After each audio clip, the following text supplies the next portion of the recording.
καλώς ήρθατε σε ακόμα ένα βίντεο σε αυτό εδώ το κανάλι. Είμαι ο Νίκος και είμαι ο Εσκιμό Νίκος. Μπήκε κρύο, μπήκε για τα καλά ο χειμώνας. Βέβαια εμείς ακόμα δεν έχουμε βάλει πετρέλαιο και θα αργήσει να ζεσταθεί το κοκαλάκι μας. Έχουμε θεματάκια. Είναι νέα, είναι ζεστά, είναι καυτά και ας έπεσε η θερμοκρασία. Εμείς εδώ έτοιμοι, υποδεχόμαστε το χειμώνα, το βαρύ χειμώνα και ας ξεκινήσουμε να δούμε το πρώτο βίντεο. Ξανθούλα! Ξανθούλα! Έχετε δει? Ρε να σου πω κάτι. Έχει ακουστεί ότι πήγα εγώ και σε έκανα έτσι, κάτι για την λιπομέτρη. Το άκουσες κι εσύ? Ναι, μπροστά ήμουνα, σε μένα το πες. Τι? Ναι. Όταν είπες κάτι είπε ο άνθρωπος για το λίπος και γυρνάς και κάνεις εσύ ένα φανί και έδειξες ξεκάθαρα. Γιατί το λίπος τεχνητός εδώ? Πειράζει, Ειρήνη μου, εγώ δεν νομίζω σε μένα το είπα. Όχι, σε μένα το είπα, αλλά δεν έγινε και κάτι, δεν δίνω σημασία. Ούτε εγώ θα έδινα σημασία. Ξέρεις τι? Διαφορώ, έλα τώρα, μη σκάμε. Ξέρεις ότι δεν έχουμε έτσι κι αλλιώς επαφές. Άμα ήταν, δεν θα σε πιάνα καν να το ξεκαθαρίσω. Απλά το έμαθα γενικά ότι τους ρωτήσαν όλους και νόμιζα εννοώ τη φάση που πάω στην Καζαριάννη και τους λέω Όχι, έτσι. είναι τη φάση που λένε για την λιπομέτρηση. Αρχικά μην μιλάς με υφάκι. Συνέχισε αυτό το ύφος για να δεις το πώς θα σου ορμήξω. Μόνο αυτό σου λέω. Αν το... Δεν μιλάω με υφάκι, δεν με ενδιαφέρει καν αν το πες. Ξέρεις τι, έρχομαι να σου κάνω μια κουβέντα γιατί πραγματικά δεν καταλαβαίνω γιατί λέγανε και αν ήταν θα έλεγα δείξτε το μου, γιατί πραγματικά δεν καταλαβαίνω για ποιο λένε. Δεν έχουμε. Παιδιά, δεν έχουμε επαφές. Ναι, αυτό ακριβώς. Επειδή δεν έχουμε επαφές. Εγώ δεν θα ερχόμουν το σχόλιο. Μα δεν θα ερχόμουν να κάνω κάμερα να έρθω να στο συζητήσω να το Αυτό πω. δεν με ενδιαφέρει καν το σχόλιο. Ούτε εμένα με ενδιαφέρει να έρθω να τα βρω μαζί σου, γιατί πραγματικά. Δεν χάσαμε κάτι. Καταρχάς, άφησα το σκούφο, δεν ξέρω αν το παρατηρήσατε. Κάτι έχω στο κεφάλι μου. Πάει με την μπλούζα και γουστάρουμε έτσι λίγο ζεστασιά χειμωνιάτικη. Είδαμε GMTM λίγο πριν. Τι γίνεται, τι ήτανε τώρα αυτό? Μέγι, άφησες πίσω σου συντρίμια και αρρωστημένους και αγρίμια και ας έφυγες. Έχει γίνει πανικός λίγο. Τι η Ερμίδου του βγάζει λίγο χαρακτήρα κάπως. Η άλλη θέλει να δικαιολογηθεί, η Ξανθούλα εννοώ. Θέλει να δικαιολογηθεί για κάτι και δεν της βγαίνει. Δεν ξέρει να μιλήσει, δεν ξέρει να φερθεί. Δεν έχω καταλάβει. Σου έχω πει ποτέ κάτι για τα κιλά σου? Τι γελάς, πες μου, σου έχω πει κάτι για τα κιλά σου? Έχεις πει. Τι σε είπε? Μου μίλησε άσχημα. Σε είπε χοντρή? Γιατί χοντρή είμαι για να μην το πει αυτό? Όχι ρε παιδί μου, λέω μήπως σε είπε αυτή ή κάποιος άλλος. Ποιος θα το πει? Κόσμος. Ρε φίλε, είσαι κομπλεξικιά. Κομπλεξικιά είσαι εσύ ίσως. Ρε φίλε. Κομπλεξικιά. Σου έρχομαι και σου ζητάω εδώ πέρα σου πάω να σου πω και εξηγήσεις και μου τη λες κιόλας. Και τι θα έχω κάνει μόνο της μαλακισμένης γάμο στο πιάνο. Ρε Ερμίδο, δηλαδή έλεος. Ρίχνεις που ρίχνεις τον πινελίκι σου. Ρίξε και κανένα ξυλίκι, παίξτε και τίποτα ρε κορίτσια, να έχουμε να θυμόμαστε μετά από χρόνια. Επικοί καυγάδες στην TV. Τι θα βλέπω εγώ στο YouTube? Εμένα? Πήγαινε στον Next Top Model κριτής. Τώρα θα σε χαστούκιζα, αλλά έχω βάψει τα νύχια μου. Όπα. Τύπησες φλέβα, τύπησες φλέβα. Όπα. Πατήλου. Σάσα, τι, δεν θα κάνεις τέτοιες ερωτήσεις σε μένα, εντάξει? Γιατί, να σε ρωτήσω για πολιτισμό και τέχνη? Ναι, καλύτερα, πολιτιστικά θέματα. Θες πολιτική? Μα γιατί όχι, γιατί είσαι άνθρωπος που έχεις γνώμη πάνω στο Όχι, στο Next Top Model δεν θα πήγαινα. Γιατί Τι εννοείς να πάω, σαν τι δηλαδή? όχι να πας υποψήφια, Ρεύη.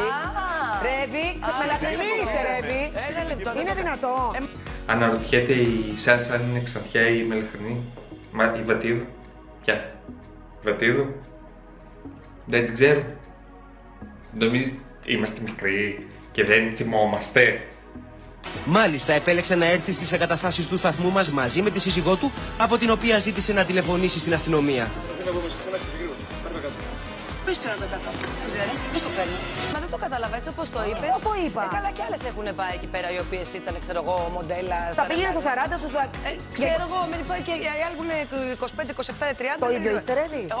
Λόγω ηλικίας τώρα θες να με τσαντήσεις έτσι. Εγώ μιλάω για τις ηλικίες και Είναι τελικά σεξιστικό. τώρα λέει η Σάσα ξεκινάει η ζωή.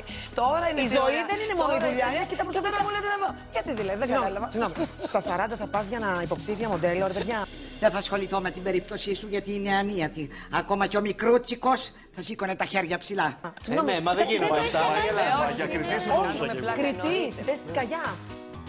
Παρακαλώ. Για τη θέση της Πάλι Καγιά. σε ξυνίζει κι αυτό. Η Καγιά δεν σου αρέσει? Όχι. Ορίστε. Όντως, το είπε. Είστε σίγουροι, θα ακούσατε όλοι? Όχι, όχι, πλάκα μου κάνετε. Είναι κάπου εδώ ο Φερεντίνος, κρυμμένος. Μας δουλεύεις. Ορίστε. Δεν σ' αρέσει γενικά ως μοντέλο ή δεν σ' αρέσει ως παρουσιάστρια? Καταρχήν δεν μου αρέσει η εκπομπή αυτή. Γιατί ρε, εντάξει. Γιατί εσύ έχεις κάνει μεγάλη καριέρα στο μοντέλο. Την παρακολουθώ συνέχεια και την παρακολουθώ λόγω της μικρής. Αυτό το ότι όλοι, εγώ δεν την παρακολουθώ, απλά την έχω δει λίγο έτσι για να έχω γνώμη. Πες μου ρε, την παρακολουθώ, τι θα σου πει κανείς? Δεν έχεις μυαλό? Αυτό, περιμέναμε. Διότι την παρακολουθεί η μικρή, Δευτέρα-Τρίτη, σταθερά και την παρακολουθούν και οι φίλες της. Και γίνεται μεγάλο σοου μες στο σπίτι. Δηλαδή να έρθει μια κάμερα εκείνη την ώρα να δεις τον παρακριτή. Νομίζω μια χαρά κάθεται με τα παιδάκια της, σπίτι της, χαλαρή, άνετη, κάνει, δεν κάνει, δεν θα το κρίνουμε εμείς. Εγώ θέλω να ρωτήσω κάτι άλλο τώρα. Τη Μαριάτα Πιερίδη τη θυμάται κανείς?